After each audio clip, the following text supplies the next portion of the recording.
MS Dia Preview, informação até você. Nesse programa vamos falar de política voltada para a família.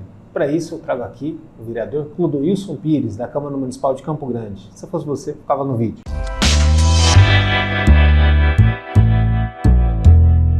Seja bem-vindo. Obrigado. Prazer ter o senhor aqui. Uma alegria. Né? E para o MS Dia também é sempre muito importante ter o panorama geral de todo mundo que está na Câmara Municipal, porque cada um acaba tendo uma contribuição enorme para a cidade, né? No seu nicho e também em trabalhos que acaba sendo um trabalho conjunto, né? Sim. O eleitor tem essa visão, às vezes até individualista, né? Cobra-se o mandato, que o mandato tem que resolver tudo, mas a gente sabe que lá no fundo depende de uma análise colegiada, né? Sim, o senhor certeza. Foi uma experiência, de certa forma, muito importante nesses últimos anos, né? Sim. Após ter eleito. Foi muito diferente do que você imaginava? Na verdade, eu já venho de uma vida pública, né? Então, a oratória não seria problema, né? Eu venho de uma vida pública, converso com pessoas, atendo pessoas o tempo todo. Estar hoje no mandato não foi muito diferente, porque eu continuo falando com pessoas, atendendo pessoas. O que muda? Muda os assuntos. A pluralidade, né? Então aí você tem vários tipos de assuntos, várias demandas. Claro, você tem ali uma intercorrência junto ao morador, junto à população em geral, para conversar com ele todo tipo de assunto. Então chega, eu procuro sempre dar uma devolutiva, eu falo, eu tenho uma política, não, eu já tenho. Então a gente vai atrás, vai buscar, vamos tentar. Nem sempre consegue, às vezes não, mas o não a gente já tem, então vamos correr atrás do sim. Mas o pastor, de certa forma, ele acaba também sendo uma caixa de ressonância da sua região e da cidade, né? Porque muita coisa chega para ele primeiro, ele tem que mediar, conversar, amenizar a situação, antes das providências que a gente sabe que tem outro ritmo, outra burocracia, né? Principalmente no cuidado com a família, que é a tua bandeira principal, né, de trabalho, né? É uma bandeira que não tem como alguém ser contra, eu imagino, embora tenha, né, quem seja contra essa instituição tão importante, mas lutar pela família, infelizmente, não é uma coisa que todos abraçam no mesmo sentido, né? Porque lutar pela família acaba sendo uma questão específica, né, que envolve valores, que envolve uma identidade de atuação muito clara, que nem todos acabam seguindo com essa coragem. Isso o senhor seguiu em todos os caminhos que percorreu, até que o senhor é um dos vereadores que mais está em comissões na Câmara. Então, se tem alguém que tem uma visão panorâmica da casa e de tudo que é trabalhado lá, é o senhor, né? E aí é importante levar a defesa da família para a política para o idoso, para a política para a mulher, para a política até da Secretaria de Obras, para tudo quanto é comissão que o senhor está lá, levar sempre essa bandeira e deixar muito bem claro que isso não seja esquecido, né? Sim, na verdade, quando a gente pensa na família como um todo, a família é um guarda-chuva, né? É a célula máter da sociedade, é a base de tudo. Tudo começa ali. Não tem como. A família, todos os problemas sociais, ele acontece na família. Todos os problemas espirituais acontecem na família. Não, problemas emocionais acontecem na família. Então, tudo começa ali. O desenvolvimento pessoal, né, das Sim, pessoas. Então não tem como. E assim, como pastor, a gente atendia e atende até hoje as famílias, e você vai vendo vários tipos de situações, circunstâncias que ocorrem. E aí, quando você vem para o mandato, eu falo, você só abrange. Eu falo, o que o mandato te dá? Ele te dá acesso. Acesso que, às vezes, eu não tinha. E com esse acesso, você consegue, às vezes, tramitar em lugares que outrora não tramitava, você consegue avançar em alguns tipos de política que você não conseguia. Estar nas comissões é importante, sim, porque cada comissão ela tem um foco. E dentro do foco de cada comissão, você vai enxergando a política para aquela área. E que você vai abrangendo, e com isso você vai captando cada vez mais informações para aqui.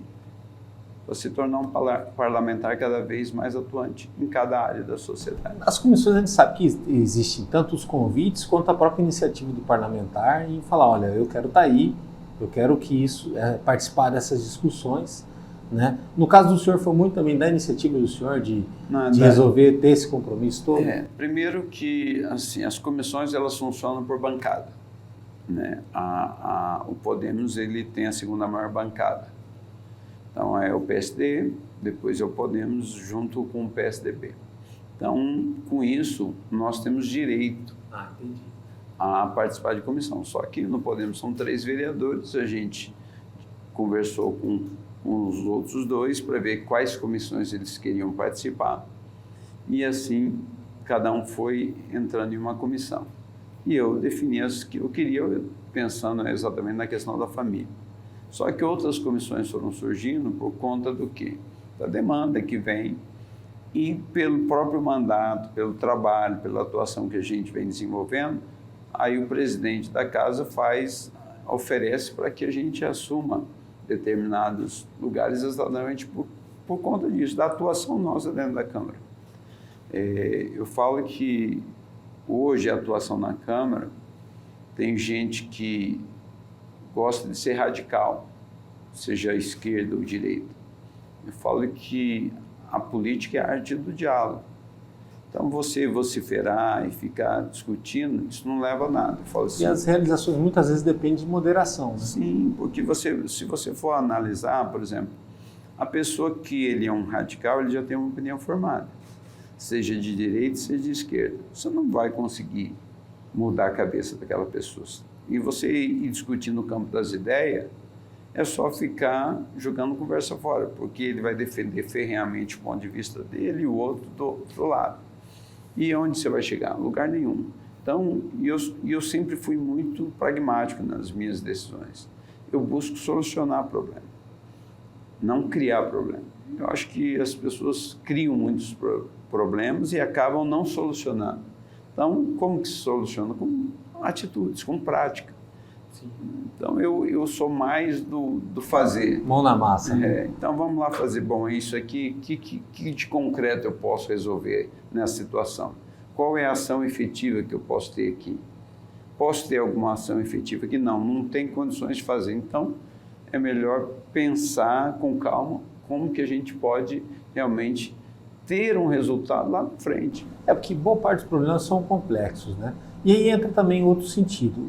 No Brasil, sempre foi muito importante a presença de ONGs, né, terceiro setor, e das igrejas para segurar um pouquinho a pressão social que existe em algumas áreas das grandes cidades, né? E a gente aí está numa capital que está indo para quase 1 milhão de habitantes, bateu na trave, né? Não chegou a atingir, mas a gente sabe que é uma cidade com mais de 150 favelas, é uma cidade que tem dificuldades aí de tanto na parte de educação, para ter mais inclusão, de famílias que se desestruturam, né? E mais outros problemas aí que são problemas difíceis, que não se resolve de uma hora para outra, que o vereador sozinho muitas vezes não vai resolver, nem a prefeita sozinha, mas que com conversa, com bom senso, as coisas chegam a um norte, né?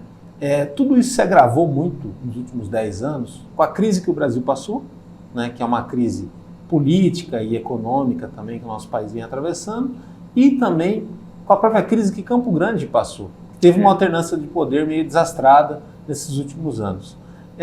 Como o senhor vê esse outro trabalho heróico que muitas vezes não tem o reconhecimento que deveria ter, né? Ainda mais os evangélicos, né, que fazem um trabalho brilhante de ir onde ninguém vai, de ter aquela paciência, de ter um encaminhamento, de não levar só a palavra, né, mas junto com a palavra muitas obras aí que são importantíssimas para a cidade.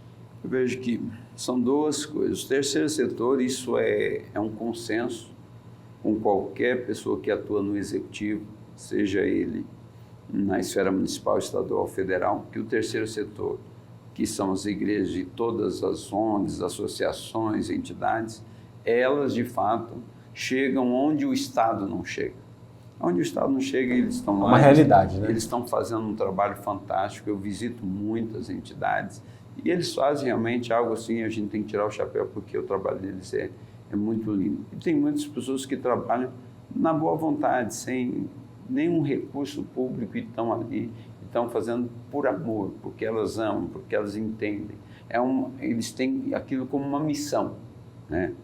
o pastor também é uma missão. E se a gente for olhar hoje as igrejas, quantas pessoas que antes batiam na sua família, na esposa, nos filhos, hoje não batem, que eram alcoólatras, que eram dependentes químicos, que foram recuperados e hoje são excelentes pais de família e desenvolvem um trabalho e agregam para a sociedade. Então, são milagres, né, na verdade. A igreja ela faz esse papel social de uma forma que ninguém consegue fazer, porque ela trabalha a individualidade de cada um e resgata a cidadania do ser humano. Esse é um ponto. Aí quando a gente olha para a cidade, e aí você tocou no ponto da questão da cidade, das crises que passou, mas eu falo assim, a maior crise que o país enfrenta hoje é crise de liderança. Porque se nós temos bons líderes, nós com certeza nós teríamos um país melhor, um estado melhor e uma cidade melhor. Perspectiva, né? Sim. E aí quando a gente olha num cenário, quando você vem para uma eleição e falta lideranças, isso preocupa. Então, se a gente olhar, a gente teve 2 gestões lá atrás, da época do André, que realmente levou a cidade para um progresso pensando Campo Grande. Então, era o início, com todo o gás, apaixonado, ainda fez um trabalho bom. O Nelsinho assumiu, deu continuidade no primeiro mandato, o segundo mandato já não foi tão bom, né, já teve uma decaída. E aí, no voto de protesto, elegeu o Bernal, né? Teve a era Bernal e Gilmar, que foi um desastre para a cidade. E assim, 4 anos de um mandato ruim na cidade é um retrocesso aí de mais 8, às vezes 12 anos. E aí, quer dizer, a gente teve realmente um retrocesso muito grande ali.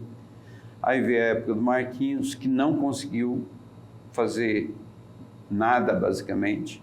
Quer dizer, é um primeiro ano difícil, né? Um primeiro ano com o resto a pagar enorme que deixou e depois faltou um pouquinho de foco, né? Essa ideia de já sair para governador depois, mais a pandemia. E assim, teve o problema da pandemia, mas aí se a gente for analisar, aí onde eu falo, liderança, gestão, é fundamental para quem vai ser o mandatário, ele tem que ter uma boa equipe de gestão. O senhor fala do resgate do que a gente perdeu naqueles anos. A gente pega, por exemplo, ficou bonita a 14, ficou linda. Mas você não vai fazer uma obra emblemática daquela no centro da cidade, numa artéria da cidade, onde o comércio é pungente na 14 e demorar 2 anos para fazer uma obra daquela. É inadmissível isso. Por quê? Você tinha que planejar. Não, vamos sentar com todo mundo e fazer um planejamento. Trabalhar sábado, domingo, trabalhar à noite, né? Você olha em muitos lugares que o trabalho é à noite e deixa livre durante o dia para o comércio fomentar. Então, deveria ter pensado. Quer dizer, aí quando está terminando, entra a pandemia. Então, terminou de enterrar a maioria dos comerciantes. Hoje é lamentável que você vê o que já passam por dificuldades, né? Tanto de prédio para alugar, tanto de prédio para vender. Então, eu lembro que, e ainda a gente está com outro problema social, sim, que é os andarilhos ali, usuários de crack, de todo tipo de droga, que hoje estão abordando as pessoas ali no centro durante o dia, estão abordando qualquer pessoa que passa ali. Isso vai afugentando cada vez mais as pessoas do centro.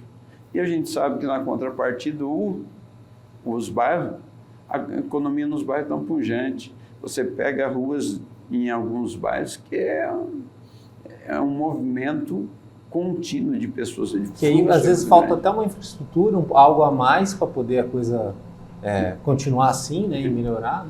E a gente vê que, por exemplo, hoje a nossa atual prefeita, ela conseguiu fazer uma boa parceria com o governo do Estado. O governo do Estado está com as contas sanadas, a prefeitura está numa situação crítica, mas essa parceria vai ajudar ela, né? Ela está conseguindo fazer algumas movimentações e devagarzinho ajustar. Só que o tempo é muito curto, né? Então, 2 anos e pouco aí para tentar reorganizar toda a prefeitura não é fácil diante de um caos que a cidade viveu lá atrás. O senhor falou em pragmatismo, né? É claro que como todo segmento, o terceiro setor tem bons e maus projetos. Sim. A gente sabe que aí a Lei Rouanet aí, suas contestações e tudo mais, né? Mas como todo segmento tem bons e maus projetos. E nos projetos ligados a igrejas, a gente vê algumas coisas que chamam a atenção. Continuidade, né? Aquela coisa de ter e não depender do poder público. Claro que é importante o poder público participar, mas você tem uma independência. E o fator de consciência social, de explicar para as pessoas que aquilo ali é para elas, né? Ainda mais uma comunidade periférica e tudo mais. E isso serve, de certa forma, por enquanto, como uma estrutura que evita um caos maior, né? Um colapso maior, né? Só que o que tem acontecido, que eu acho que é um fenômeno muito bom, é de pessoas, como o caso do senhor e tantos outros, saírem dessa linha de frente e também estarem na política. A política não é um território à parte, sim, não um território, tipo assim, um outro planeta, né? E isso traz para a política uma outra discussão, uma outra visão, inclusive até mais séria, mais sóbria das coisas, né? A gente passou alguns anos aí no nosso país voltado muito para Brasília, para polarização, sim, tudo mais, né? E aí acabava sendo uma novela, a pandemia contribuiu para isso, né? Tudo claro, fechado, meio de comunicação, todo mundo ligado na telinha. Agora ano que vem, uma eleição que todo mundo vai ver as soluções e problemas da onde você mora, do que envolve a rua que você transita e tantas outras coisas. Não dá para você alienar disso. Você está ali, né? E as cidades, por enquanto, passam por um problema aí no municipalismo, que a gente sabe o quanto que é importante, mas ainda mais que a reforma tributária vai judiar um pouquinho mais essa questão do municipalismo, né? É difícil escolher esse caminho mais sério da coisa, né? Tipo assim, de até passar para o eleitor, olha, gente, vamos falar do que importa e tudo mais, porque assim, o folclórico, o lúdico, ele acaba tendo um acesso mais rápido e mais simples na cabeça das pessoas, né? E o senhor escolheu um caminho mais difícil na política. E eu vou te falar uma coisa, não é difícil, porque eu ando muito nos bairros, eu converso muito com a população e vou dar exemplos práticos, Danilo. Por exemplo, uma das coisas que eu mais ouço, isso aqui é assim, é a campeã de pessoas falarem. Esse meu bairro já está asfaltado no papel. Pois é, isso é feio, né? Puxa assim, vida, indefensável. É impressionante. Os bairros que eu vou, que não são asfaltados, não tem uma vez que eu não chego num bairro que alguém não fale isso. Agora, isso é uma fake news. Sim. Aí eu pego e vou conversar e explicar como funciona um recurso para asfaltar um bairro. E eu começo a detalhar. E tive recentemente ali no fundo do Los Angeles, conversando com a pessoa, e ela falou essa coisa. Eu falei, bom, então vou te explicar como funciona.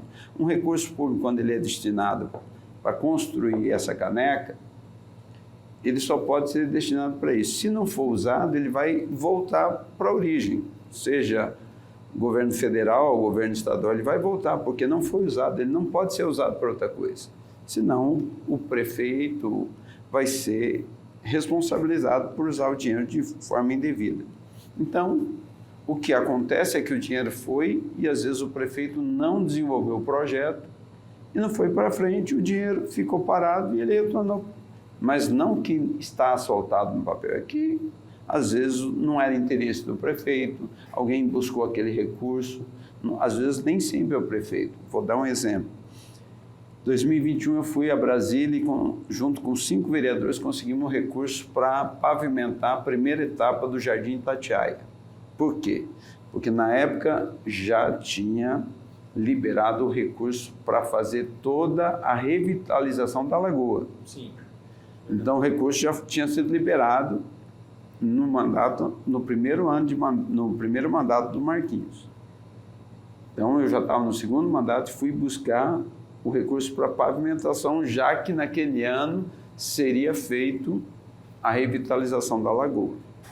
Eu lembro que na época antes da campanha eleitoral do segundo mandato do Marquinhos, ele foi lá na Lagoa Itatiaia e fez o lançamento da obra.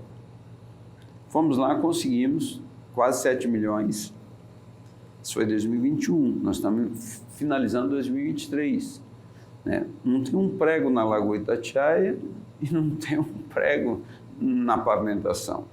Aí tem algumas implicações nisso. Primeiro, veio a licitação da Lagoa, aí dá vazia, as pessoas pelo valor que veio não querem pegar, mas foi uma promessa na época de entregar lá em maio desse ano, tudo pronto. Nós já estamos chegando no final do ano, estamos em novembro e até agora não tem nada. Então, converso com o secretário, agora vai, porque a licitação deu certo e a empresa vai pegar.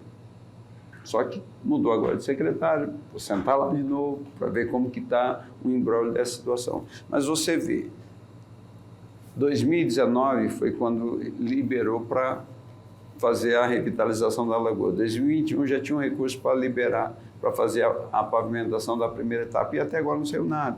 Então, tudo no poder público ele é meio moroso. A não ser que já tenha um projeto e você já consiga agilizar, consegue avançar naquela área. Então, se o recurso veio para lá e se supondo que não consigam fazer isso, não está asfaltado no papel. O dinheiro foi para a Lagoa Itatiaia. É que ainda não houve a movimentação das empresas para fazer. Muito legal o senhor falar isso. São conceitos que a própria mídia às vezes difunde errado, né? De colocar que está asfaltado no papel e que o asfalto não chegou. Não, é que sai o recurso, a mídia vai lá e fala, vai asfaltar o bairro tal. Mas o fato da mídia falar, isso não quer dizer que vai asfaltar amanhã. Não garante, né? O termo pastor, bíblico e tudo mais, né, milenar, ele é de cuidar de vidas, cuidar de pessoas, tudo mais. Então implica a todo mundo que vai ser um pastor alguma experiência de gestão. Né? Quando o senhor fala desse pragmatismo, é baseado também nisso, na experiência que o senhor teve a vida toda, né, também como empresário, de saber, olha, toda gestão envolve desenvolvimento de algo, né, ou evolução de algo. Sim. Né? A gestão pública hoje ela tem menos recurso e menos condição para erro do que tinha há 15 anos atrás. E ao mesmo tempo ela lida com essa pressão das redes sociais, esse clamor todo, né, que facilita e fomenta os lançamentos. Tudo se lança, tudo se avisa, faz aquela pirotecnia. Só que na vida real, para uma obra acontecer, tijolinho por tijolinho, tudo mais, né? Envolve também até as pessoas terem mais paciências com isso. O resultado desse gap, né, entre a realidade e o sonho é uma desilusão até da abstenção, de muita gente não ir votar. Né? Como o senhor tem olhado também com relação ao jovem? Né? Porque não dá para pensar assim que como pastor, como um líder religioso, você vai lidar só com o pai de família, aquela pessoa. É muito importante também abraçar esse jovem, essas pessoas que estão começando a votar, né? Porque eles, de certa forma, eles têm que estar incluídos no processo. Sim, né? Tudo é para eles também, né? O jovem é o presente, né? Antigamente falava que o jovem era o futuro, hoje ele é o presente, né? Então hoje é uma realidade, não tem como fugir. E eles estão muito machucados com essa crise toda, né? Eu acredito que se nós formos analisar, e nos últimos 5 anos, o brasileiro despertou para a política. Podemos dizer assim que o Brasil ele viveu muito tempo assim meio que adormecido, mas ele acordou. Hoje você tem uma direita forte, você tem uma esquerda forte, e isso também é um ponto positivo, porque esse ponto positivo faz com que as pessoas busquem. E hoje eu ouço muito isso, eu pesquiso, seja jovem, seja um pai de família, eles estão pesquisando, adolescentes, eles estão pesquisando, eles querem saber o que está acontecendo. Então eles não são alienados hoje, e ainda mais o jovem que ele vai para a rede social, vai dar uma vasculhada. Às vezes o que falta é maturidade, a maturidade de ver o que é verdade, o que é mentira, o que é fake news. Então, e eu percebo às vezes que falta o que? Filtro em algumas coisas, de informações que chegam. E eu procuro trabalhar muito isso, falar muito isso, filtre. A comunicação é muito objetiva. Não pega um negócio aqui e já vai passando, vai analisar se aquilo de fato é uma verdade ou não. Como que você vai passar um negócio que você nem sabe? É uma coisa que você está passando. Por exemplo, ajuda, vamos analisar. Alguém fala assim, eu recebi aqui um pedido de ajuda e já manda para todo mundo que tem que ajudar. Sim. Mas assim, você conhece a pessoa? Eu já ligo. Você conhece essa pessoa? Você sabe quem é? Quando alguém me manda no individual, eu já ligo. Para saber, você conhece tal? Não, me mandaram então você precisa saber a fonte. Sim. Se isso é real, não é? Então, infelizmente, às vezes falta isso. O jovem, às vezes, não tem esse filtro. Claro que não são todos. A gente sabe que tem jovens muito inteligentes hoje que tem esse filtro, mas, às vezes, tem aquelas pessoas que eles vão no oba-oba. O chamado Maria vai com as outras. Então, a gente tem que Ou atacar a política em geral, né? O que é errado. Né? Então, tem que ter filtro. A gente tem que ter filtro, a gente tem que analisar. Tem coisas boas? Todo mundo tem. Por exemplo, Marquinhos teve coisas boas na nossa gestão dele? Teve. Teve erros? Teve. Só que quando comete alguns erros, eles se tornam grotescos. Então, a Adriane tem erros e acertos? Tem erros e acertos. Mas ela está lutando, está trabalhando. Todos os prefeitos passaram, eles tiveram erros e acertos. Mas, quando você tem uma gestão desastrosa, o que vai aparecer? Mais os erros do que os acertos. Então, essa é a verdade. Então, e quando a gente fala de gestão, a gente tem que pensar na família. Onde começa a gestão? Em casa. É a gestão familiar. 2 mais 2 é igual a 4, não vai ser 5 nunca. Então, eu tenho que saber que se eu tenho 4, eu vou ter que trabalhar com esses 4 e tem que sobrar. E a família endividada, a família com problemas sociais, ela acaba afetando toda uma região. E é uma coisa que eu atendo constantemente. Volta e meia eu atendo pais de família que estão endividados. Eu falo, e eu sento e falo, traz tudo que você deve. Primeira coisa que falo, põe tudo no papel. Põe no papel tudo que você deve. Eu quando vou orientar pessoas que estão endividadas, eu falo exatamente isso. Põe tudo no papel que você deve. Você tem que saber, você tem que enfrentar o problema, você tem que enxergar.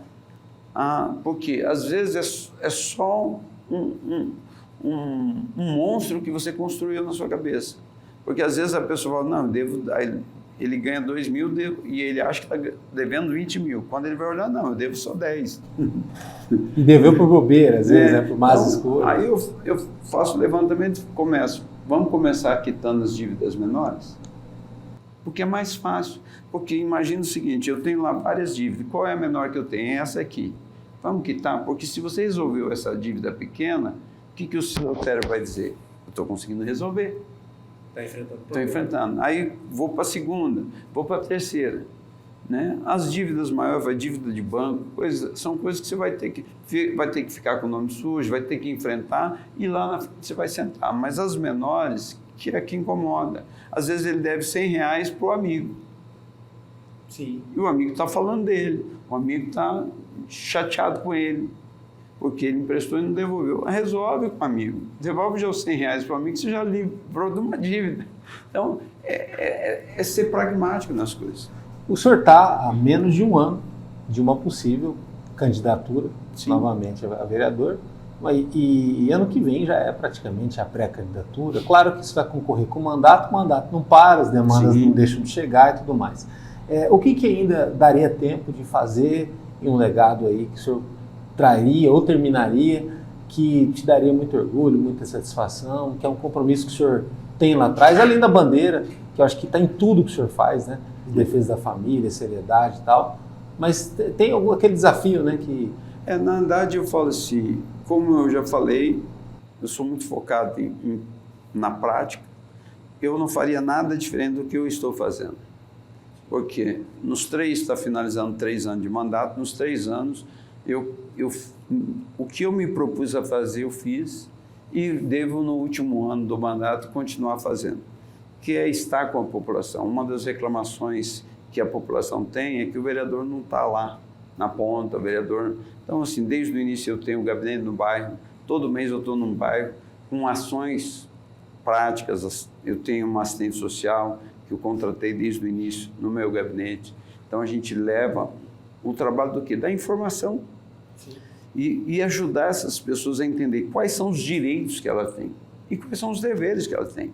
Então, o assistente social, não o assistencialismo, que são coisas diferentes, a gente desenvolve um trabalho nessa área, leva o meu corpo jurídico para atender nessa área. Então, mostrando os direitos que cada cidadão tem, quais são os deveres dele como cidadão e qual é o direito que ele tem. E como conseguir esses direitos. E ajuda também o senhor a não ser reativo, né? Como o senhor Sim. vai até o problema, o senhor vai até os bairros, né? E desde o início, quando a gente vai, muitas pessoas assim, não é época de campanha. Então, eu lembro que eu comecei em março, fui eleito em 2020, o mandato começou 1º de janeiro de 2021. Aí eu organizei o mandato e comecinho de março já estava num bairro fazendo. E fui andar falando com os comerciantes e aí começaram a interpelar eu. Uai, o que está acontecendo? Vereador, aqui não é época de campanha, e aí falando com as pessoas. E isso foi uma coisa muito positiva, porque as pessoas viram. E aí, hoje as pessoas não falam por quê? Porque a gente já tem um trabalho para mostrar. A gente, depois de um ano, a gente tinha panfleto para mostrar o trabalho que a gente fez no ano. Depois de 2 anos, a gente tinha o trabalho de 2 anos. Agora, finalizando 3 anos, a gente tem um trabalho de 3 anos. Fora as caminhadas em bairro, que é o caminho. Os assessores estão lá, vou caminhar com os assessores, vou conversar com o comerciante, vou conversar com o morador, vou ver qual é a demanda, vou atender, vou olhar olho no olho, falar o que é possível, o que não é possível, qual é o papel do vereador, qual é o papel da prefeita. Isso ajuda a filtrar muita coisa, né? Porque sim, a partir do momento que tiver essa postura, a equipe também já ajuda o trabalho a não perder a diretriz, né? Sim, e aí a gente vem fazendo isso. O trabalho dentro da Câmara, no Legislativo, eu já faço. As ações que a gente precisa desenvolver na família, a gente já faz. E quando você vai para o bairro conversar, você vai vendo as realidades, vai vendo a realidade de cada um e vai conversando. Isso é possível, isso não é possível, isso aqui dá para a gente fazer um encaminhamento, isso aqui não tem como. E muitas coisas a gente acaba recebendo ali, a gente dá os encaminhamentos e atende muitas pessoas na área da saúde, a gente atende muita gente na área da saúde. Muitas situações que não conseguiam se resolver foram resolvidas. Por quê? Porque você acaba criando uma rede de relacionamento onde você consegue, bom, aqui eu não consigo, mas aqui eu vou tentar. Então a gente vai abrindo portas. E eu tenho, graças a Deus, uma equipe muito competente. Falando, você não faz nada sozinho. Tudo que você faz com equipe. A minha chefe de gabinete é uma pessoa que vem de um trabalho no poder público, foi superintendente na época do governo Reinaldo Azambuja, então conhece muito a política pública, me ajuda muito, né? A Gislaine, que é a assistente social, também trabalhou na SEDAST, antiga SEDAST, hoje é a SEAD, que é a Secretaria de Direitos Humanos, Assistência Social e Trabalho, conhece muito a política da assistência social, tudo isso, e aí fora isso, você tem a equipe lá, tem a jurídica, tem a equipe que trabalha dentro do gabinete, e eu tenho os assessores externos que estão no bairro o tempo todo conversando com os moradores, visitando, conversando, vendo as demandas, trazendo as demandas. Te dá uma dinâmica de liderança, né? Então, com isso, quer dizer, se você tem equipe que desenvolve o trabalho e a gente só vai dando as diretrizes, a coisa funciona, anda, né? E você começa a receber um feedback positivo. De parabéns pela equipe, parabéns pelo trabalho. E de confiança também, né? De saber que a demanda vai ali e vai ser bem tratada com seriedade. Olha, obrigado. Nada. Foi um prazer. Prazer foi todo meu, Daniel. E toda a sorte do mundo aí. Obrigado. Nessa jornada. E acompanha nosso trabalho no www.msdia.com.br. No YouTube tem os cortes, as entrevistas completas, também muita coisa no Instagram e no Facebook do MS Dia. Até a próxima.